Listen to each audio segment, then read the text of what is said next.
Ассаламалейкум достор. Биздин кезектеги сериябыз башталат. Chevrolet Silverado 2022 жылкы 2.7 Turbo Max кыймылдаткычы менен 4 цилиндрлүү Turbo Max. Көпчүлүк адаштырат Ford'ун EcoBoost мотору депчи. Жок, андай эмес. Биз силерге бүгүн толук маалыматты берген аракет кылабыз.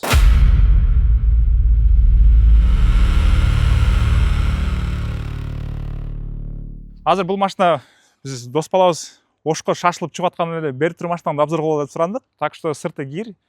Ага сиздер көңүл бурбайсыздар. Негизги маалыматты мен сиздерге толук берейин деп аракет кылам. Кеттик аны. General Motors концернине Cadillac, Chevrolet, Buick жана GMC маркалары кирет.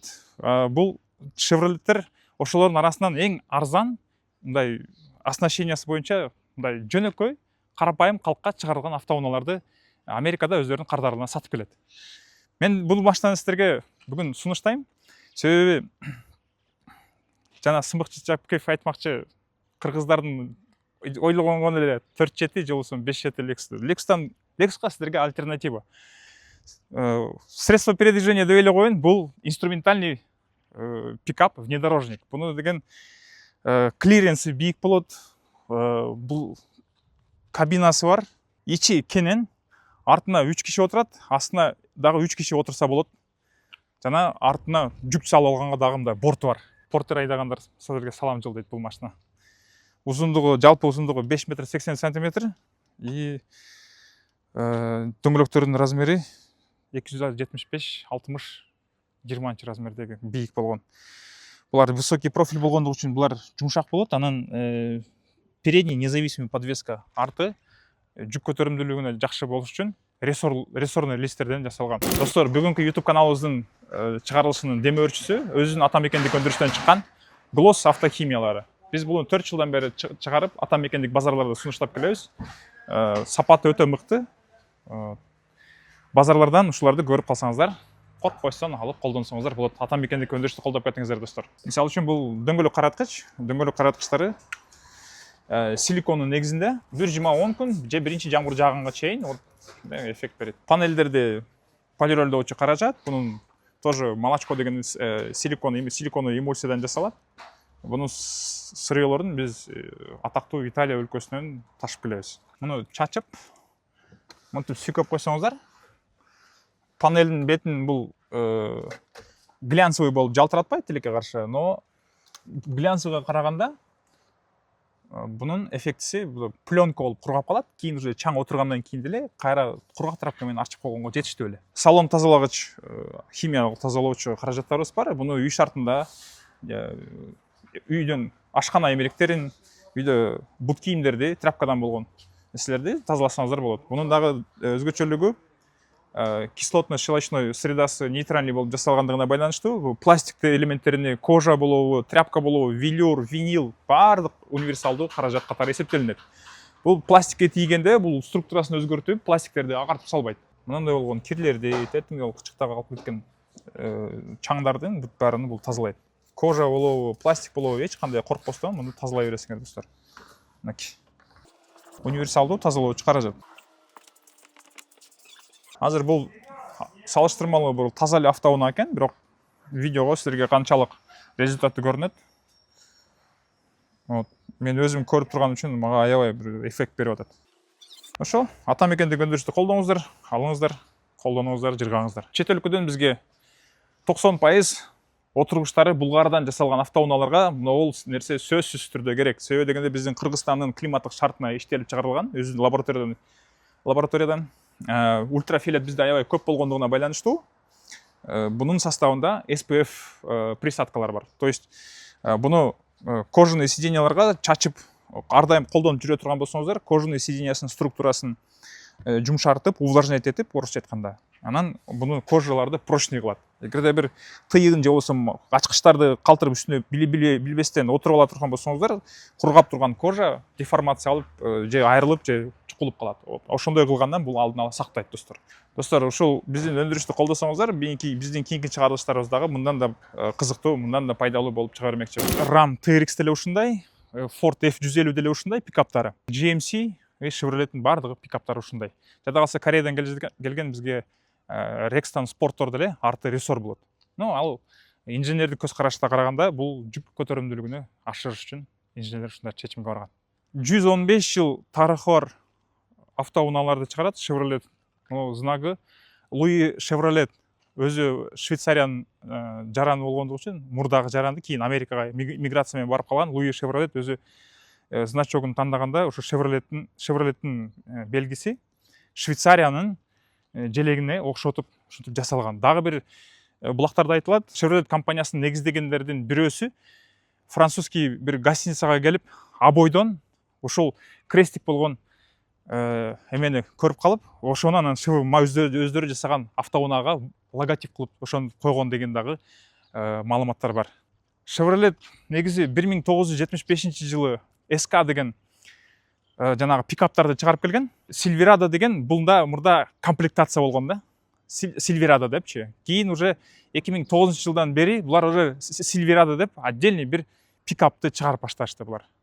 Өзүңүздөр билесиздер, GMC'де Denali деген комплектация бар. Denali деп Yukon'da да айтат, Denali деп жанагы Sierra'ны да айтат. Бул комплектация, кыргызча айтканда топтому.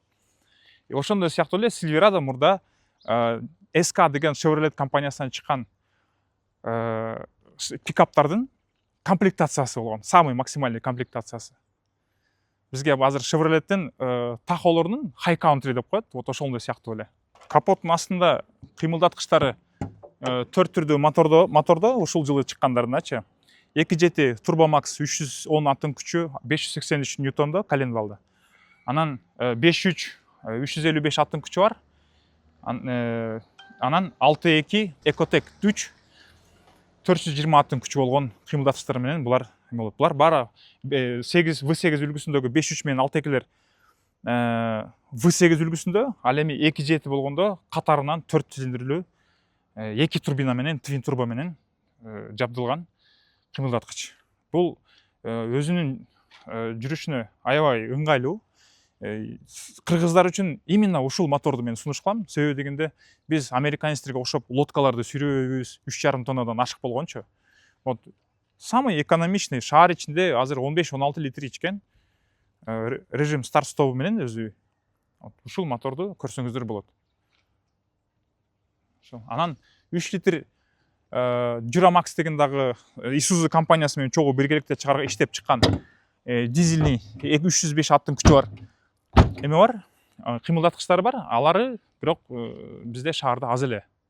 Бирок эгерде сиздер аны айдайм десеңиздер, ошондойдо да заказ берсеңиздер, ал деген шаардын ичинде 10 литрден расход кылган аябай үнөмдүү, бирок дизель майын расход кылат. Сонун мотор, тяговитый.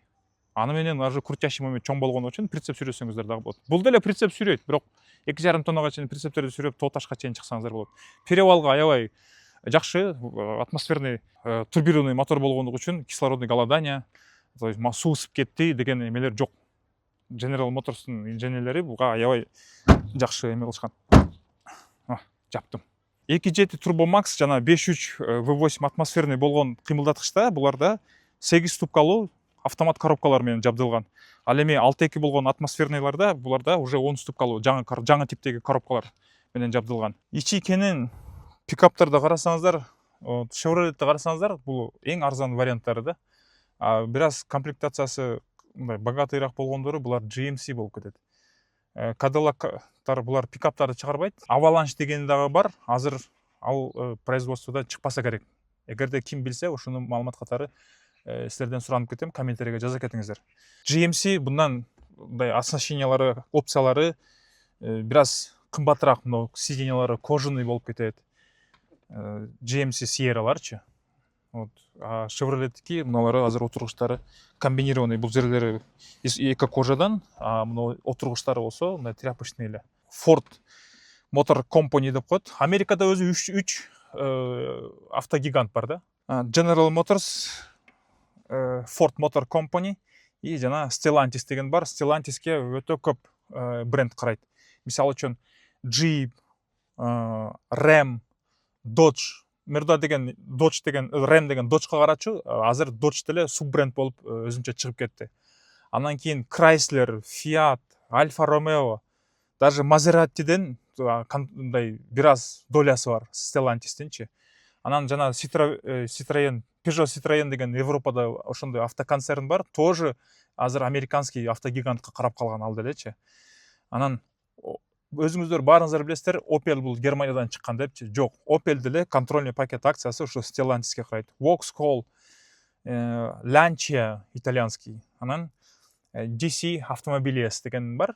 Алардын уже мындай автомобилдерин мен көрө элекмин. Ал эми Ford Motor Company'ге болсо, жанагы Lincoln деген дагы Fordко карайт достор. Lincoln баягы навигатор, авиатор, Corsair деген машиналар бардыгы ошо Fordтон чыккан. Fordто жана EcoBoost моторлору именно ушул Lincoln'де дагы турат. Даже 2001 жылга чейин Mercury деген компания дагы ушу Fordко карап турган. 99 жылдан 2013 жылга чейин тоже Fordко Volvo деген компания карап турган. Кийин 2010 жылдары булар Volvo'ну Geely деген компанияга уже сатып ийген. Geely манжарлар ошондуктан азыр Volvo'нун технологиясы менен чыгып атат. Jaguar Land Rover тоже 2000 жылдарга чейин 2000 жылдардан 2008 жылдарга чейин Ford'то болгон. 92 жылдан 2000 жылдарга чейин BMW-да болгон. То есть компаниялар биринен акциясын алып, бири экинчисине сатып, алардан бир технологиясын урдап, алмаштырып, ошентип машиналарды чыгарып келишет достор. Даже Aston Martin 2005 жылдары ушул Ford Motor Company'ге тиешелүү болгон. General Motors'ка бул ушул Chevrolet, GMC, Cadillac, Buick деген азыр Кытайда өздөрүнүн заводдорун коюп коюп, Buick машиналарын кытайский базарларга өздөрүнүн машиналарын чыгарып келет. Pontiac, Oldsmobile, Saturn, анан бизде ЗАГСтарга чыгып жүргөн жанагы Humvee, гражданский версиясы Hammer деп коет. Ошолор дагы General Motors'ка карап турат. Азыр электрический жана Humvee'лер чыгып атпайбы? Ошол дагы General Motors'ка карайт. Saab, жанагы дүйнөдө самолетта чыгарган, автомобилде чыгарган Saab компаниясы тоже ошол General Motors'ка карайт. Silverado'нун эмесини электрический мындай опцияларыны топтомо жөнүндө айта кете турган болсок, мынагы селектор передач, жанагы коробканы бул жака коюп койгон селектор кулиса деп коет. Бул жерден чтоб мына жерге отурган кишиге мешетпеш үчүн бул жерге дагы бир отургуч орундук бар. Жаш балдарыңар бул жерге отуруп алсаңар болот. Мында ремень безопасности бул жагында өзүнчө турат. Ремень безопасности пассажирский, передний пассажир бул жагында турат достор. Так, блок климаты бул жагында, жанагы полоса удержания деп коет. Жанагы арткы багажникти электронный ачканды, анан жанагы антипробуксовочный система, ESP система, Mercedes'тердикинде, вот тоже өчүрүп жандырган системасы болот бул жагында. Сол капталында болсо, бул жерде раздатканын режими боюнча. Анан прицеп сүйрөгөндө тоже бир жанагы эмени жандырып койгон. Прицеп сүйрөгөндө буларда эме да, центр тяжести артка болуп кеткенде машинанын артын чайпап салбаш үчүн, ошону стабильный кылып кармап берип турган үчүн тоже электронный системаны ушул General Motors ойлоп тапкан. Ошону дагы жандырып өчүргөн. Бул жерде эмеси бар. Камераны берсең, мен көргөзүп коеюн. Вот, мынакей достор. Вот, мына кнопкасы. Так, мына освещение салонго, то есть бортовой, грузовой отсеке. И мына уже освещение, головной свет деп коет. Мына жерде габарит, тоже автоматический режимге жандырып койсо, бул жерден иштей берет. Калгандары бүт азыр заманбап унааларга тиешелүү эле мына старт-стоп менен иштеген опциялары. Приборный панель мындай аналоговый, то есть TFT экран эмес. Мага негизи вот ушул жагат. Кимге ушу электронный табло жаккан болсо, мага электронный табло жагат деп комментарийге басып жаза кеткиле достор. Достор, пикаптарда силер мындай ичи арттагы орындуктары таар деп ойлошуңар мүмкүн да. Мына мен азыр боюм 1.75. Шумоизоляцияны байкагыла достор. То есть, эшиктердин карталары мындай пластмассовый эле, но бирок заводской шумоизоляцияда даже мотордун үнү болбойт экен. Мына карагыла. Мен азыр 1.75 боюм. Почти передний сиденьяга, то есть мен өзүмдүн эмеме настройка кылдым передний сиденьяны. Почти бир 35 сантиметр бар да достор, карагыла. Арты аябай кенен. Анан бул машина капталга дагы кенен болгондугу үчүн бул жерге деле 3 киши, анан да кысылып 4 киши деле отуруп алса болот экен. Так, бул жагында алыс жолға баратканда мындай спинкасын жаткырып кое албайсыңар тилекке каршы, арты уже борт болуп кетет, но сиденьяларды артында деле мындай довольно мындай комфортный экен да. Анан сиденьялары жумшак. Значит, бул сиденьяларды жаткырып коюп, бул жакта ровный пол кылып койсоңор да болот. Анан бул жакта оружие алып жүргөнгө да, по-моему, даже кээ бир американский ютуберлерден көрүп калчу элем. Эме оружие салып койгон сейфтер менен болчу эле. Биз бирок ал жака карабайбыз достор. Артына көрөбүз, кеттик.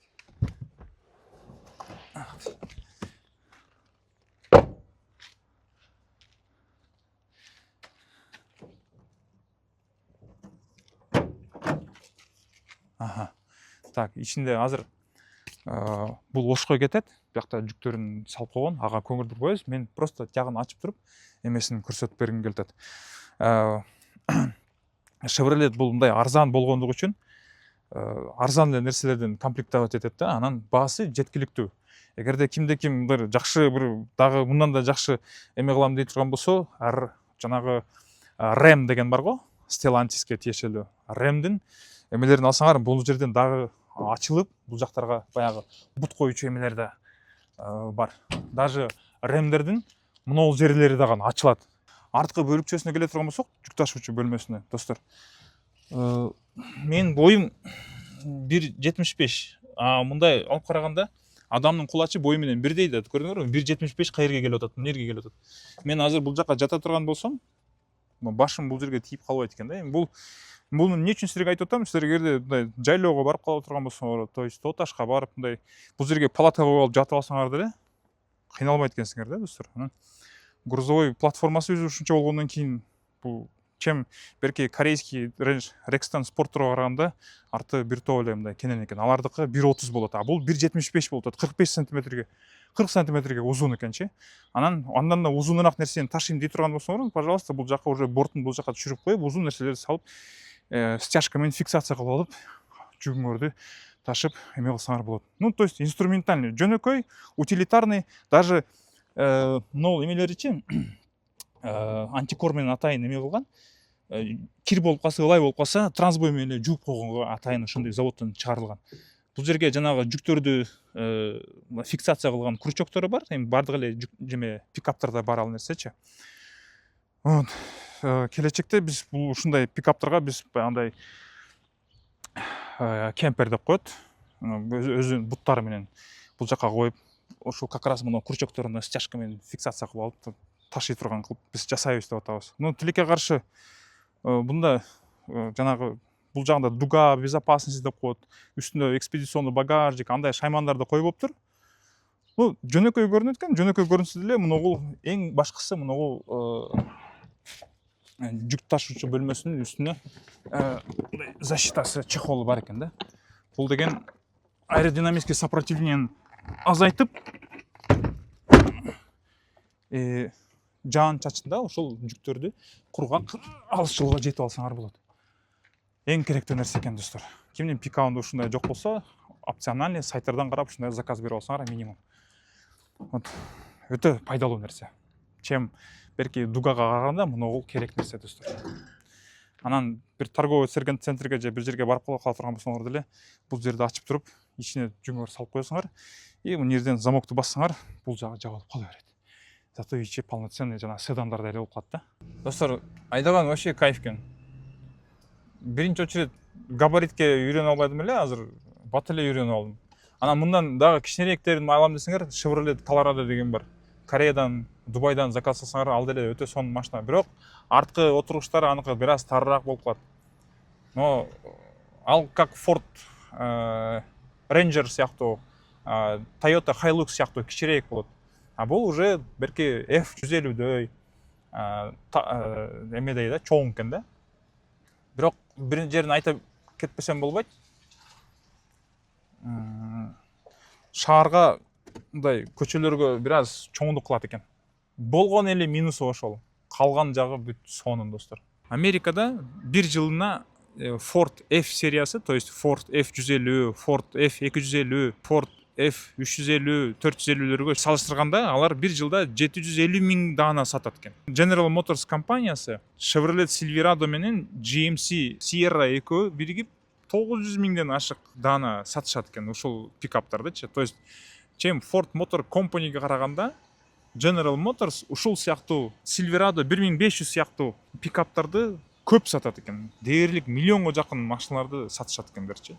То есть бул деген неден кабар берет? Бул деген ушул Ford F150, Ford Raptor'ларга караганда булар деле сапаты жагынан өтө мыкты дегенден кабар берет. Жумшактыгы өтө сонун жумшак болот экен. Себеби бунун колесный базасы узун болгондугу үчүн, анан мындай широкий болгондугу үчүн. Мен буга чейин баягы Range Rover айдап көрдүм. Range Rover салыштырмалуу мындай более вальяжный бир пароходдо бараткандай эле, толкундардын үстүнөн өткөндөй эле болот экенчи.